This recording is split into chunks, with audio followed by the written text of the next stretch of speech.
चलिए बेटा, ये टॉपिक है exchange rate overshooting. As the name suggest, exchange rate overshooting का मतलब है आपकी एक्सचेंज रेट या तो बहुत ही ज्यादा डेप्रिशिएट कर जाए या बहुत ही ज्यादा एप्रिशिएट कर जाए इन नॉर्मल सेंस। मेरे बच्चों, एक्सचेंज रेट में चेंज दो तरीकों से आता है या दो वजहों से आ सकता है। पहला उसको हम बोलते हैं ट्रेड फ्लोस और एक हम बोलते हैं फाइनेंशियल एसेट्स। तो ध्यान दीजिएगा और मजा लीजिएगा।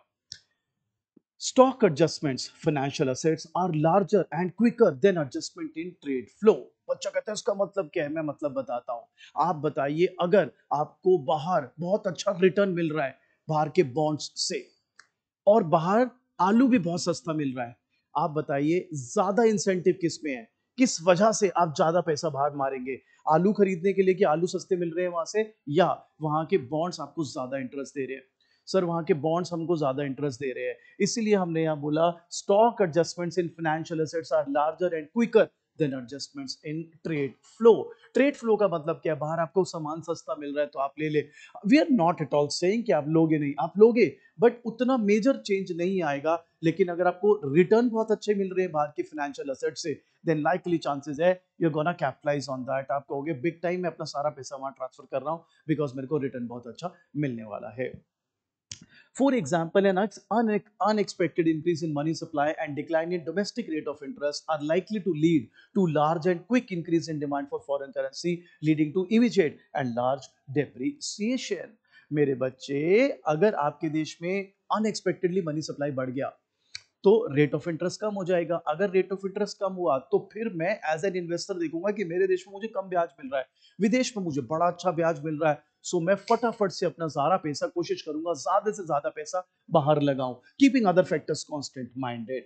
तो अगर मैं बाहर पैसा लगाऊंगा तो मुझे बाहर की करेंसी चाहिए, मैं बाहर की करेंसी डिमांड करूंगा। डोंट यू थिंक मेरी अपनी करेंसी डेप्रिशिएट कर जाएगी?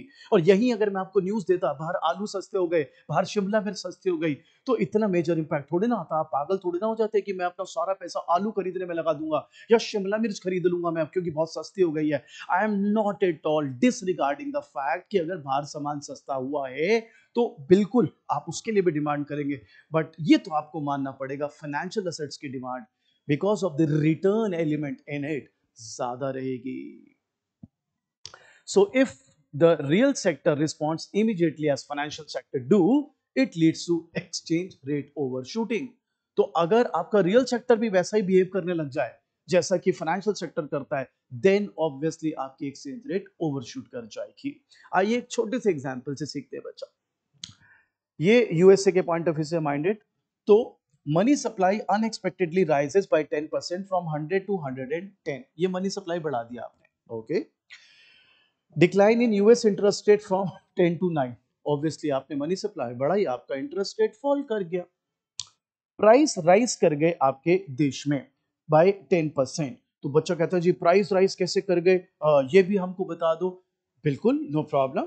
आप ये बताइए, ध्यान से समझेगा। आपके देश में डोमेस्टिक रेट ऑफ इंटरेस्ट कम हो गई है, ध्यान से समझना मेरा बच्चा। अगर डोमेस्टिक रेट ऑफ इंटरेस्ट कम हो गई है, इन्वेस्टमेंट बढ़ेगी, एडी का कंपोनेंट है। अगर आपकी रेट ऑफ इंटरेस्ट कम है, लोग सेविंग कम कर देंगे, कंजम्पशन बढ़ा देंगे, कंजम्पशन भी एडी का कंपोनेंट है। और अगर एडी बढ़ेगी, बिकॉज आई भी बढ़ रहा है, सी भी बढ़ रहा है जो कि एडी का कंपोनेंट है, तो राज्य एडी भी बढ़ेगा। और अगर एडी बढ़ेगा तो प्राइस बढ़ता है। That's how your price is gonna rise. अब वो कहता है exchange rate immediately rises by 16% from $1 to per euro to $1.16 per euro, thus leading to over shooting.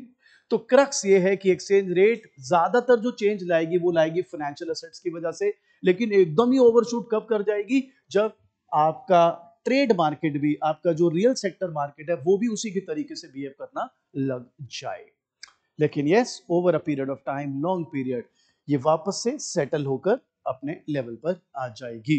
Reason simple है। रीजन ये है कि आप जब बहुत सारा पैसा बाहर लगाएंगे यूएसए में, तो वहां पर भी इंटरेस्ट रेट कम होना शुरू हो जाएगा। आपके देश से पैसा जा रहा है, आपके देश में पैसे की शॉर्टेज हो जाएगी, एंड एज अ रिजल्ट मेरा बच्चा, आपके देश में रेट ऑफ इंटरेस्ट बढ़ने लगेगा। तो वो at a point of time, at certain point equalise हो जाएगा। So this is exchange rate overshooting. 5 minute के अंदर आप इसको सीख सकते हैं और फिर 5 मिनट के अंदर ये पढ़कर you can just kill exchange rate over shooting.